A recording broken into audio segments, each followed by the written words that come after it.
expected to be light and temperatures warm.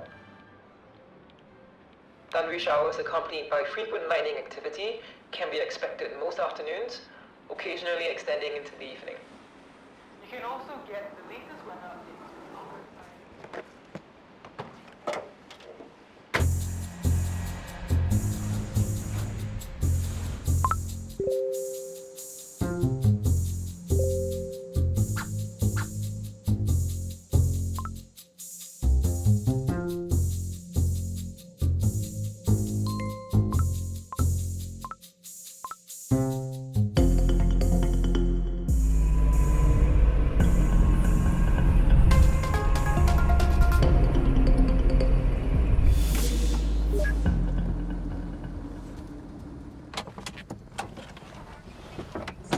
Hey, morning, morning. You saw the flash, right? Yeah, I saw it already. It seems to be over there. The other side. But I've kind of locked. No, look, it's here. The big one, the big one. Yeah, it's a big one. It's right in front of us.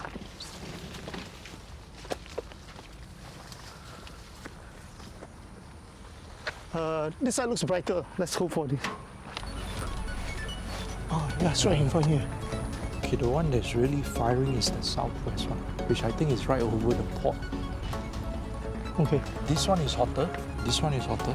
This is the one that's coming down. The flashing, I think, on the other. There. Problem of shooting in the dark is trying to figure out what setting you are on. What do you have here? Okay, it's all right.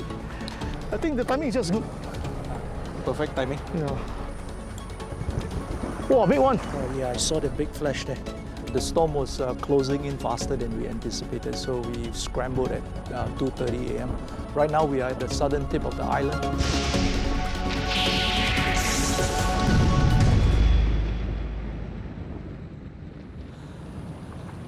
Can't see anything. Oh, wow. Another big one. Huge you get strike. it? Got it. This one should be a big one. Yeah, I saved the image first. I'm not running. Wow, huge, man. But it burned my shoe. shoe. Yeah, your frame burned. But it's okay. Oh, crawlers. The left side tempo is up.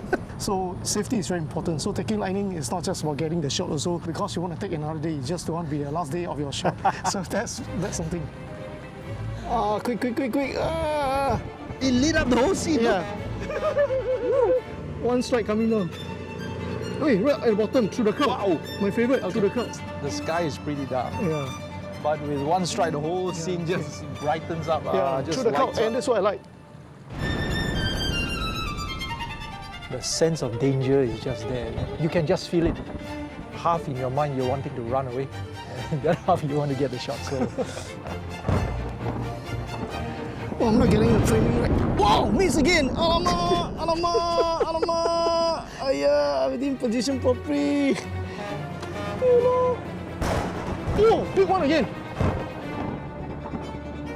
I think a super session today. Yeah, good call for all of us that we came here early and set it up. Got our shot. In fact, I have 4 very happy shots that I got it, so I'm pretty happy with the result.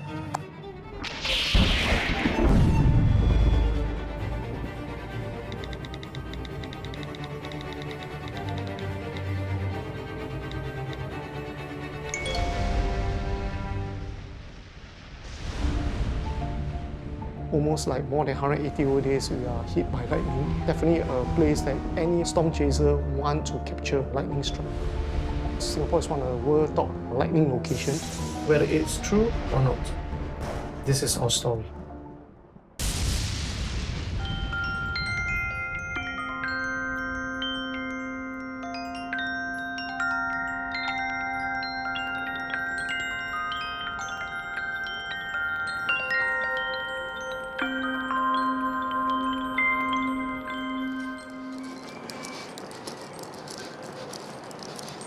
To 9% of fatalities when lightning happens are from trees. It's not a very high number, but it's also concerning because we are going towards 8 million trees in 2030. It's still better to be safe. To prevent this from happening, we try to preempt to do lightning protection for trees.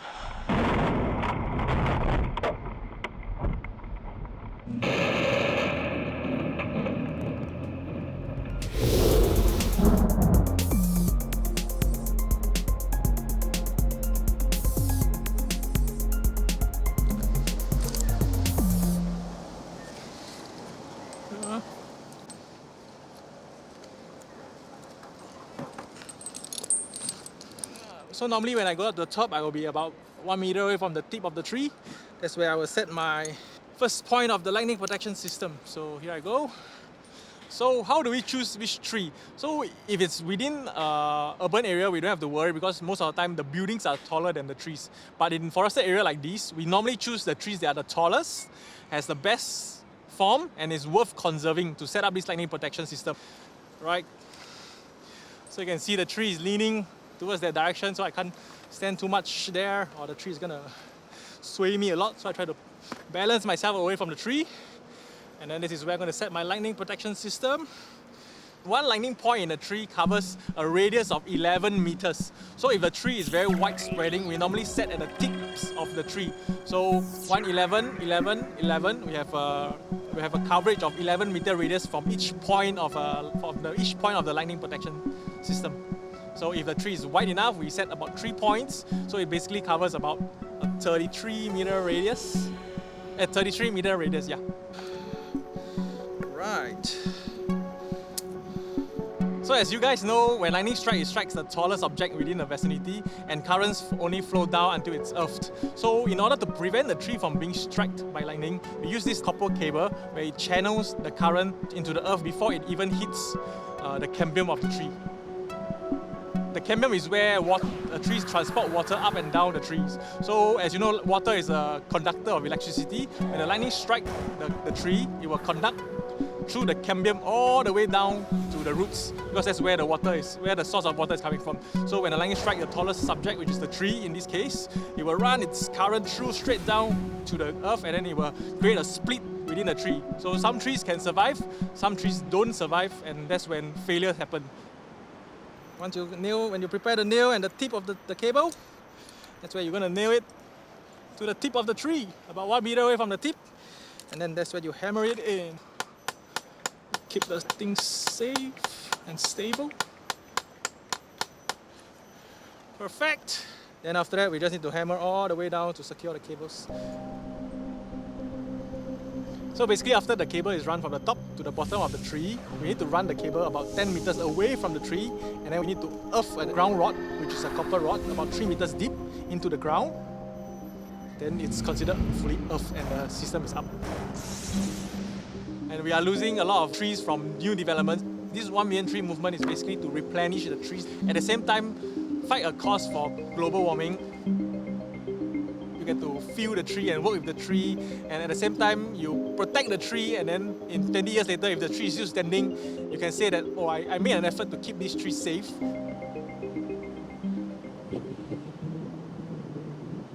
December usually marks the start of Singapore's northeast monsoon season. During this time, the prevailing winds strengthen and blow mainly from the northwest or northeast.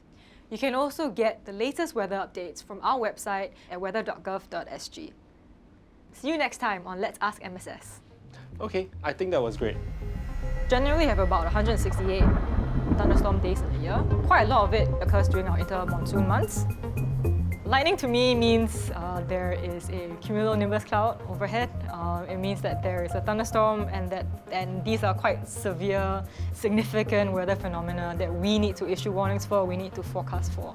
So today is light wind conditions. Mainly light wind conditions, yes. Looking for the weather overnight, actually I think the model did quite well. We managed to capture the activity over the Straits region. In the later half of the week, we expect to see the northeasterly winds strengthen over the South China Sea.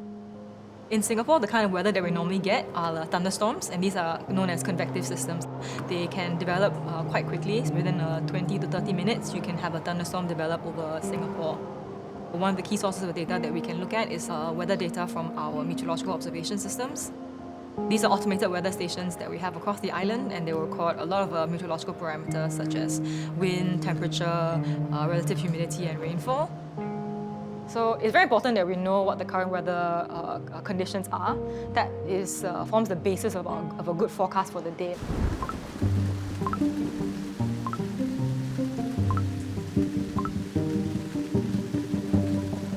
The view that the weather forecast in Singapore is not reliable depends on what you are looking for and how early ahead you are looking at. For a variable like rainfall, we are in a very hot region where the surface tends to be very energetic. It's just like a boiling pan of water. Any time, any place, you can have the bubbles form. This convection process is by nature random, and so it's hard to predict one day in advance, let's say. However, once it has started forming, you track the movement of that rain cloud, then it is quite accurate over a time scale of a few hours. I wonder whether we'll be able to see the shelf clouds from the squall to the south. Yeah, so usually a thunderstorm coming in this time of day, it's really quite intense. Oh yeah, actually if you look overhead, I can see the showers over Seletar already. Yeah, so that direction is definitely Seletar. Yeah, at the end of the day, like we can observe everything from our desk, but you can get so much information by just stepping outside and looking at the clouds. So it's quite important that every now and then we do just step out to look at, if there's any developing thunderstorms or showers. So you see this long line of dark clouds that's currently stretching out in front of us. These are shelf clouds associated with a line of thunderstorms or a cumulonimbus cloud. So this is actually quite severe weather associated with thunderstorms and lightning, as well as a lot of gusty winds, which we can actually feel now. The winds coming in from the south is quite strong. The gusty winds. You can smell the rain already, actually.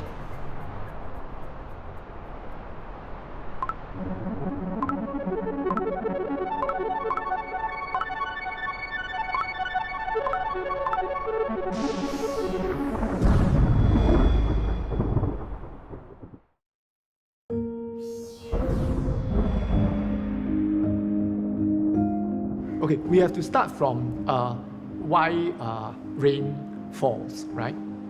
Your surface is hot enough that a pocket of air is warmer than the surrounding, and so it rises because it's less dense. As you go higher up, the pressure is lower, so the air will expand, and this expansion takes up energy. So the air does this by taking its own heat energy, so it cools down. When you cool an air parcel, the excess moisture has to come up. So it first condenses out as little droplets. We see it as cloud. These collisions of water droplets in these clouds throw off electrons onto one another. So some cloud droplets get charged. When the charges accumulate, you will see a natural polarization of the charges within a cloud, so that the base of the cloud will have a different charge from the top of the cloud.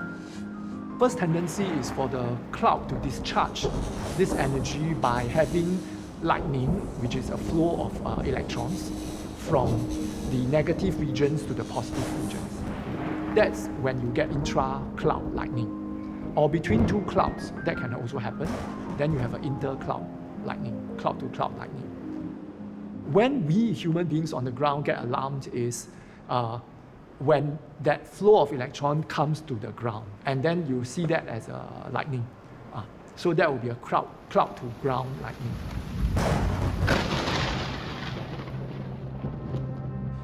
Because the cloud-to-cloud and cloud-to-ground lightning tends to emit in a different frequency spectra, so the model is able to detect and characterize the different strikes that it observes. 4 centers across the island, so one in the north, south, east and west. So by means of triangulation, they can detect the radio frequency emissions from the lightning. There can be both positive and negative lightning strokes. Generally for a thunderstorm cloud, most of the lightning that we observe from a thunderstorm is negative lightning strikes, which comes from the base of the thunderstorm to the ground. A much smaller amount will be from the top of the thunderstorm cloud, the anvil of the cloud, to the ground, and those are generally positive strikes, and they can be much more intense and also can strike much greater distance from the main thunderstorm. So that's generally why we say that although most lightning occurs within 5 to 6 kilometers of a thunderstorm, in rare occasions it can also strike up to 10 kilometers away. So actually, if there's a lot of lightning observed during a day, it generally means you're going to have quite a stressful day at work. As you know, in Singapore, we've got lots of high-rise buildings, and the buildings are made of bricks and mortar. If there is no protection, Then when lightning hits a building like that, you cause damage to the concrete.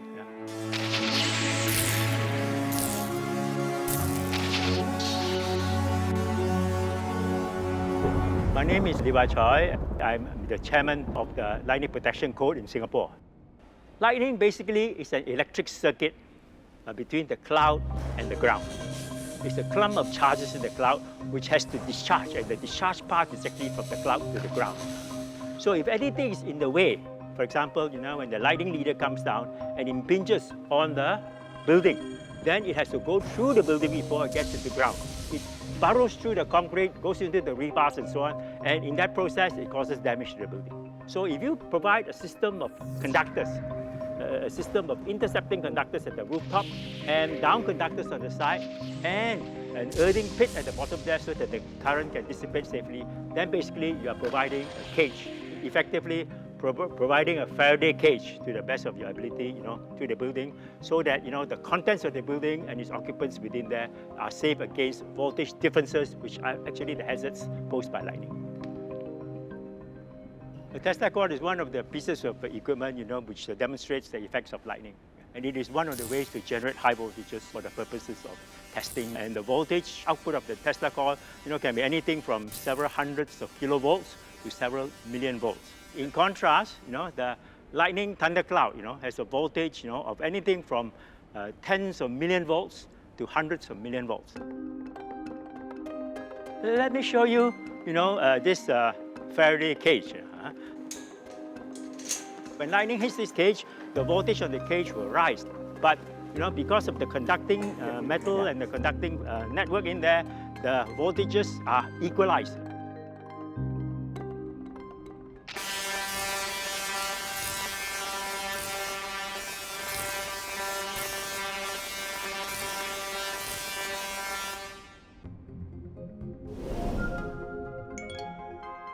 April 2022. Lightning strikes HDB block in Queenstown. This lightning strike hit the side of the building. It missed the lightning protection system at the top of this HDB block. What went wrong? So some of the strokes are weak, some of the strokes are more powerful. A more powerful stroke, which is a larger current stroke, will be able to jump or strike from much further away compared to a weaker stroke. And with the weaker stroke, the lightning leader will descend, right? And then it will bypass, the taller structures, and then get out, basically sneak past the taller structures, and then when it reaches striking distance, it will then strike. We are fully aware of that, and in the lightning protection code, basically, we actually say lightning intercepting conductors are actually, provided, for the side of the building above 45 meters. So in this particular case, it hit the side intercepting conductors and it was safely conducted to ground. 24th August 2021.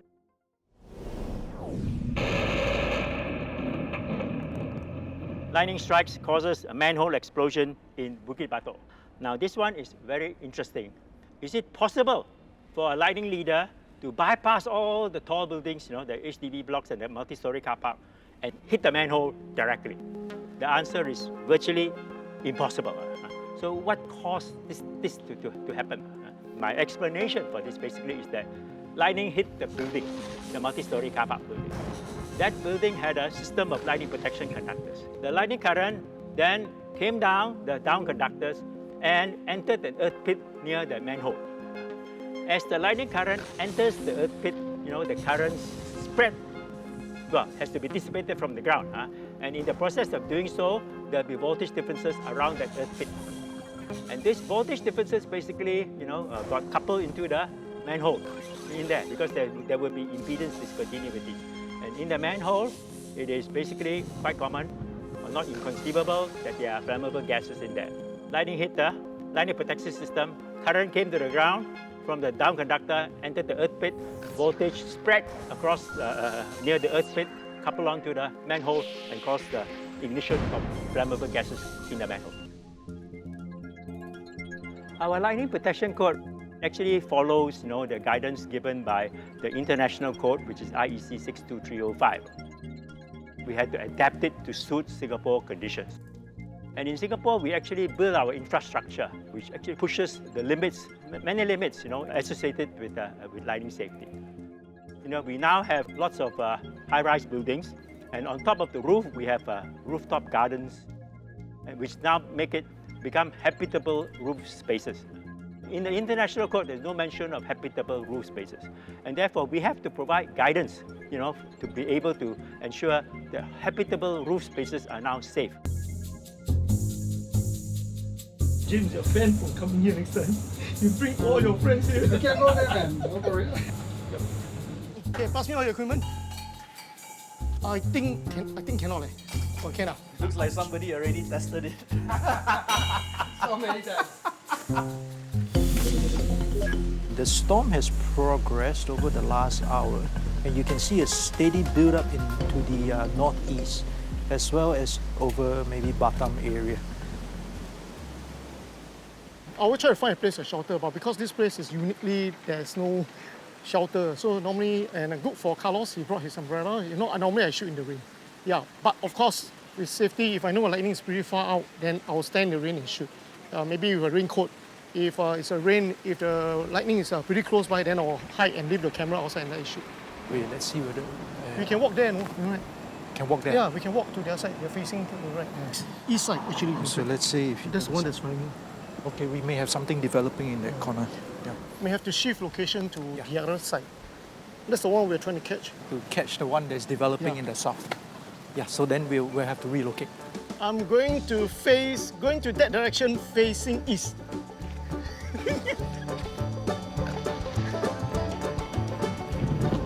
Can hear the rumbling of the sound. The one, the heavy cloud? Yeah, between the cloud formation and where it starts blanking up.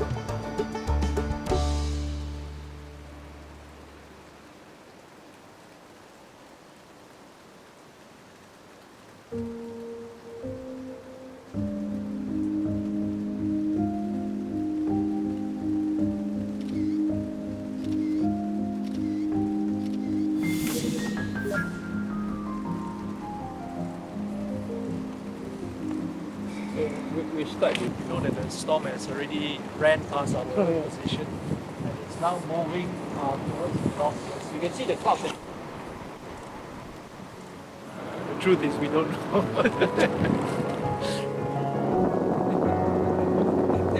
Such is the chase.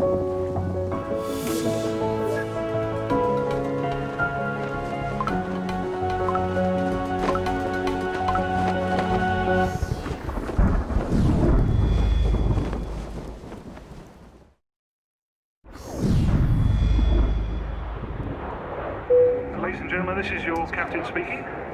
Unfortunately, due to some poor weather we've got en route, I'm going to be leaving the seatbelt signs on for half an hour or so after takeoff. You might feel some turbulence due to the storm activity around in this area, so we're going to do our very best to avoid that as much as we can. So I've been hit by lightning a few times, and it feels very much like this, except then all of a sudden you'll get a massive bang, and it's like Thor getting hold of his hammer and giving the aircraft a thorough good whack on the side.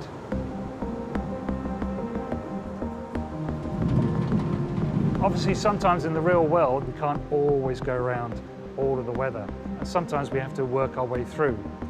And I've had that experience as well in different parts of the world. Certainly over Africa, I had that, where you just have to find a way through. Flying has that almost spiritual-like feeling. When you're just skimming across the top of the clouds, it's like you're skimming across the top of cotton wool. There is something magical about it.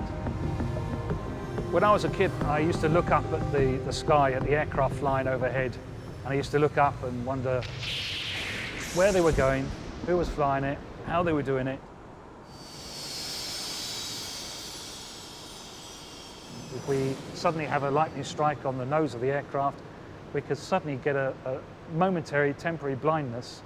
And so we turn the cockpit lights on as bright as possible so as to reduce the size of our pupils down so that if there is any sudden lightning strike, that the pupils do shut down very quickly from a very small position already, and so therefore the recovery back to normal is that much less. But aircraft are actually designed and certified to take lightning strikes. Lightning is a massive build-up of static electricity. When that makes contact with the aircraft then takes that electrical discharge and makes sure that it is exhausted out the back of the aircraft, back into the atmosphere as safe as possible. So we use the weather radar on board the aircraft, and we can find the safest way through. And that's the kind of scenarios that we teach here with the simulators, training new pilots onto the different aircraft types.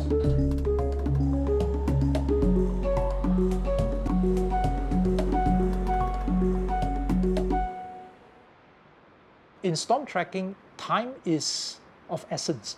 You need to be able to move very quickly to the right location, facing the right direction, with the app showing us the radar image as well as the wind direction, where things are coming from. Even if I don't see it, we know.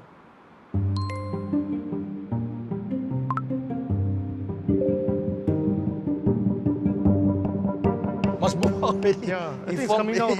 You see, in a matter of 40 minutes, the storm has already built up in the northwest corner. So we need to move. Actually, now. it's about 40 meters away. 40 km away from the location. Yeah. Yes, about 40. So we need to move now. Yeah. Yes, storm chasing is very exciting.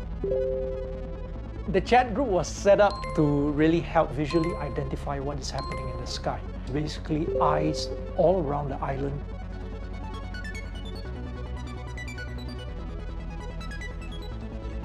Yeah, I can hear you. I made a wrong turn. We should have gone the other way.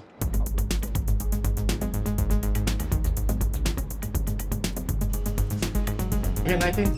Going up.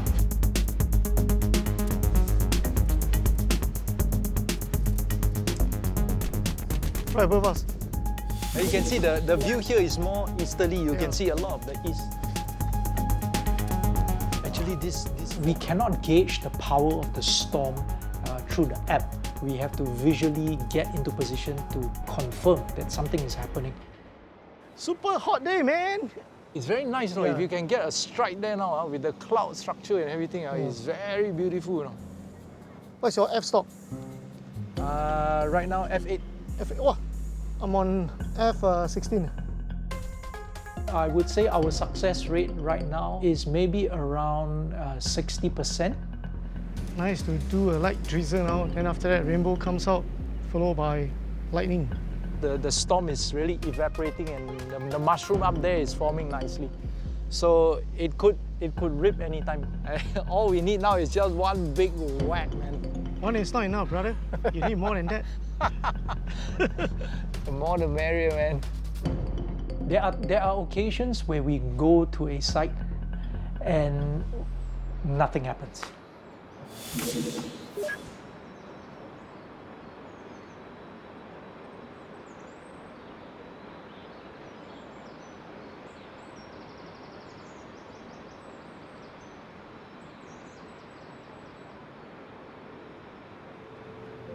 But now if you want to shoot it, you may have to move to Pasir Ris area to shoot it.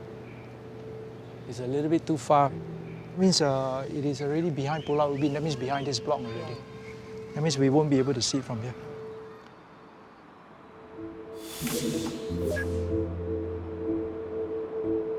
No, it's sweeping away too fast.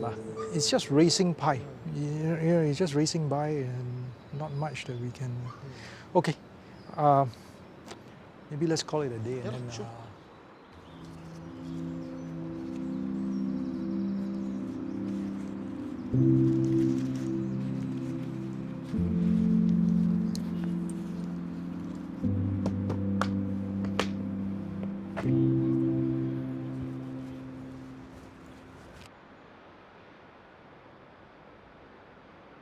My favorite lightning shot are always the one that comes down bright, bold, and lots of crawlers crawling out from the lightning from one single bolt. Crawlers are basically the same as what we refer to as CC or cloud-to-cloud strikes. Basically, the strike like, you know, it kind of crawling across the sky. The new term that we are giving, multiple lightning strike and recomposite, it's called the lightning bihun, we call it. Due to the camera function, we are able to capture 8 like bihun striking off from the sky, the bright bihuns. So this is a term that we all SG Stormtrackers coined. So when a lightning strike, I always wonder, how did this bolt of light come from? Is this an act of God?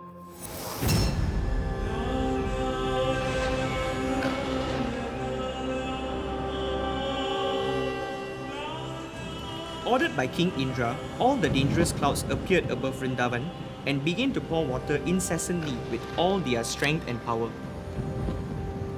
There was constant lightning and thunder, blowing of severe wind, and incessant falling of rain.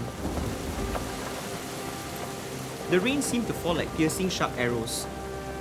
So this is actually particularly a narrative about Lord Krishna lifting the Govardhan hill. So as you can see, he's actually lifting the hill with his left pinky finger to protect the citizens of Vrindavan from the showers of Indra's rainstorm.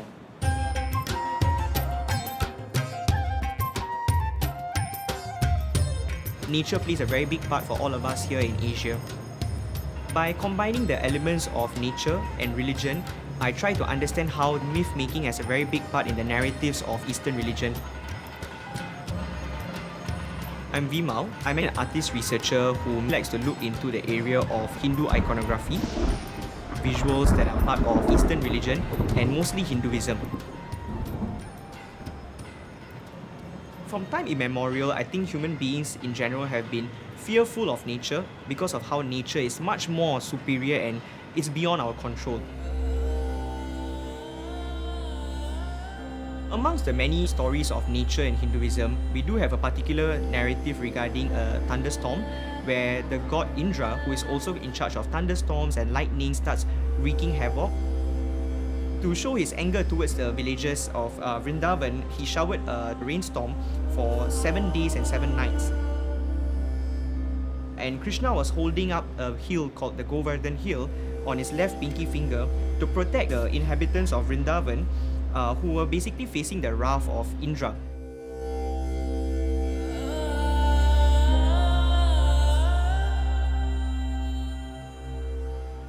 So over here, we can see another relief panel. The one who was seated with his palm folded, that's actually Arjuna. And whenever there's a thunderstorm, Hindus, they have a practice of calling out his name the moment they see a flash of lightning. So even before the thunder is heard, they will start chanting his name, Arjuna, Arjuna, in a way to alleviate their fear of the thunderstorm and also to possibly appease Indra just because Arjuna happens to be his son.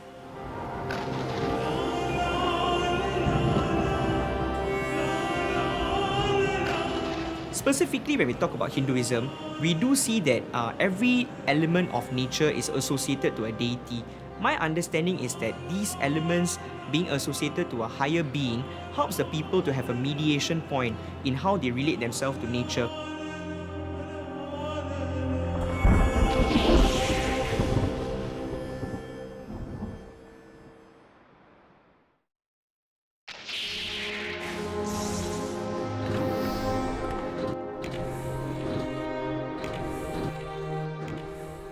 The lightning that we see every day comes to the ground, that's familiar. Then there's lightning that goes actually upwards into the upper atmosphere. High up in the atmosphere, about 100 kilometers high, there are electrical charges high up in the atmosphere that can attract lightning upwards also.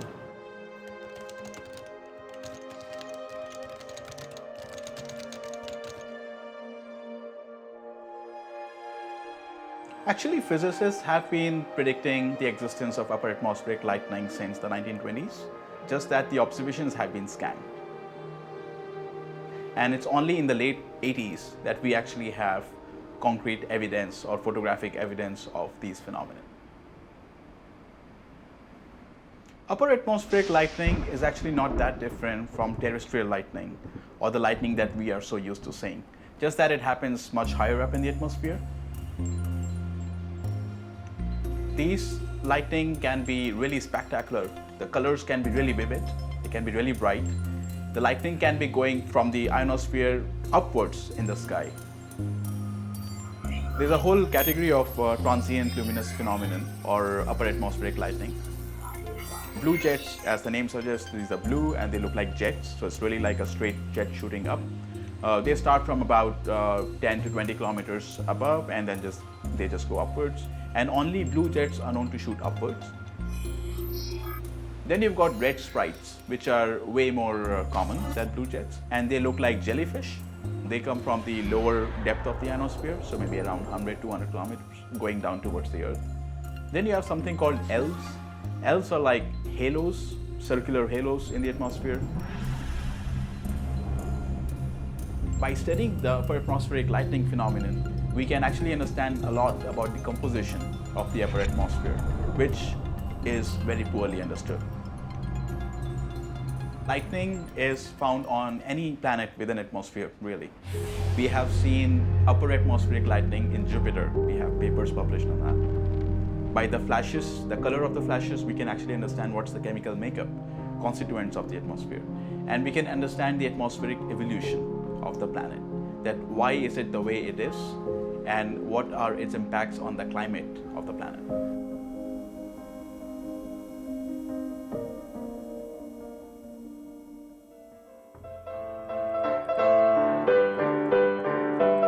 I remember moving over to Singapore, and I've never really encountered tropical storms before.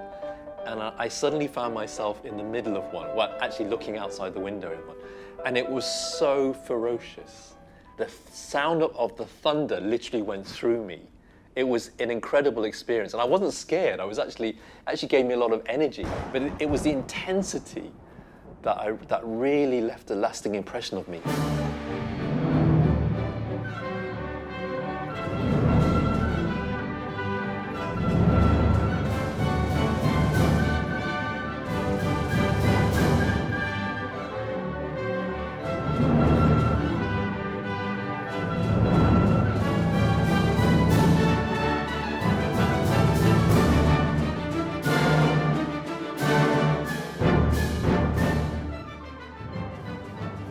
I mean, I try to give a certain intensity because I know what the subject matter is, thunder and lightning.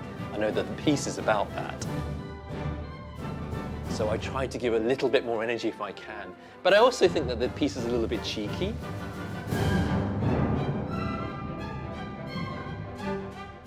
There's a lot of humor in it. And of course, it's a dance for enjoyment.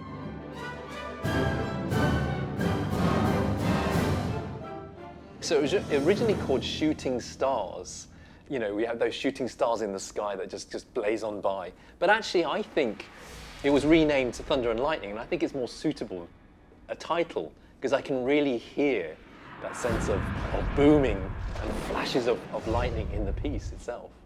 So not long after the very few bars of the opening, there's suddenly, in the lowest part of the orchestra, this kind of swelling. I call it crescendo and diminuendo. And it sounds like roar.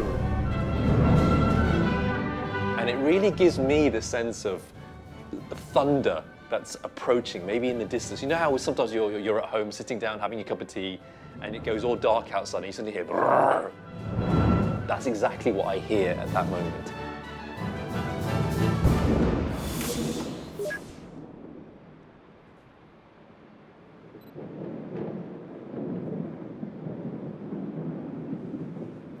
The strikes are coming now maybe about one every 30 seconds.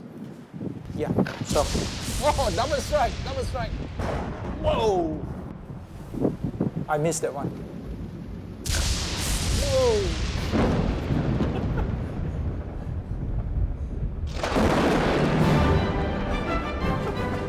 When the storm is really above you and you see this lightning and then followed by a thunderclap, that's what I hear in this music. Psh, boom, psh, boom. And you really feel it in your whole body. The rain is going to overrun our position. Yeah. So the storm is coming straight at us. We will have to relocate. I'm just going to throw stuff in my bag. I'm very, very sure that I got some really, really nice shots. Wow! Look at that. 3 strikes smashing down. Look at that. Lightning is power, strength, destruction. it can be like a thunderbolt, a spear that gets right to the heart of the matter. I don't know what the science is, but it somehow clears the air. It's such a wonderful connection to the savagery of nature.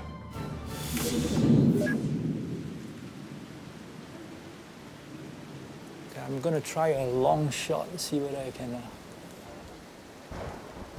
got it. Wow, look at that one. This one actually kind of torched the water, so you can see the water changing color.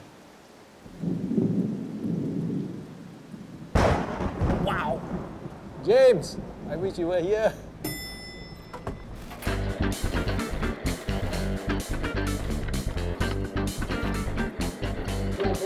Hey bro! Yeah, I'm late. Faster, faster, faster! Oh, the tree came up. Sorry. Oh wow! You saw the double strike. You got it? I got it. Tio. I think one more strike coming. Just for you. Where was it? Where? Okay, you shoot here, I shoot here. Otherwise, both of us are going to miss everything. I wish I could come away. My wife said, I'm going to double diesel. In my face like... Whoa! Surely kena one, surely got it one. Oh, sorry, got it. Wow! Wow! Wow, touch the water. It touched the water. Okay lah, not bad lah. Double strike and so I'll try to stitch them into panorama. Oh, you like all the fog lah? I love the fog detail, man. Rolling shutter. Yeah, no lah, a bit only lah. Hey, but you want a bit overexposed. You burn a bit. No. I think it's... I really like it on those nights when there are so many guys shooting. And then sometimes the same strike, right? But coming in from different angles. Yeah. And then, that's why I like, seeing different strike, different angles. Correct. Which one has the most good-looking shot? Storm chaser. You get to meet a lot of very interesting people. People like me who don't sleep at night. And some are sleeping, but we are awake at 4 a.m., 5 a.m.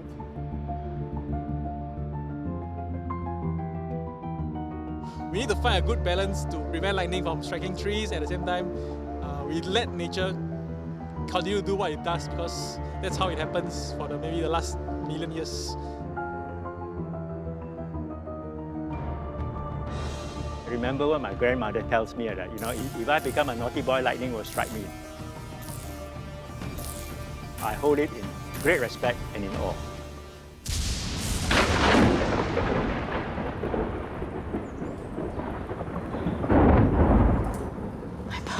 There's no perfect umbrella. Don't have. If I'm expecting the rain to be pretty intense, I'll just stay inside. I don't think an umbrella will do it. Lightning, which we see quite often here in Singapore, it is creation that is beyond our understanding, yet we are living amongst it.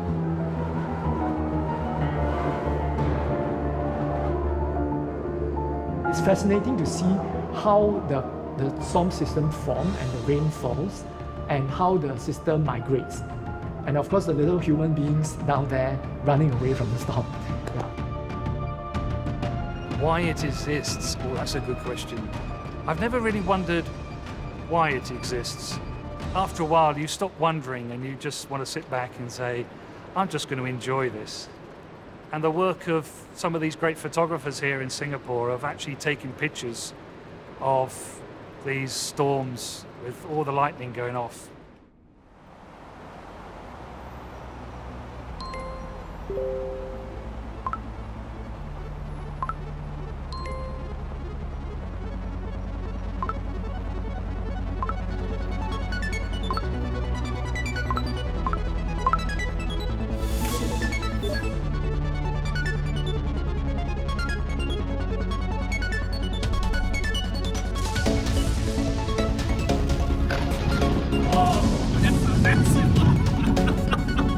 You got it?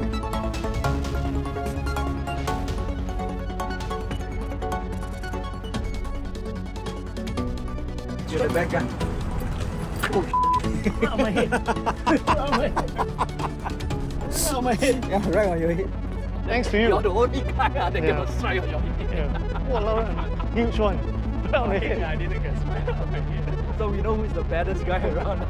Badass.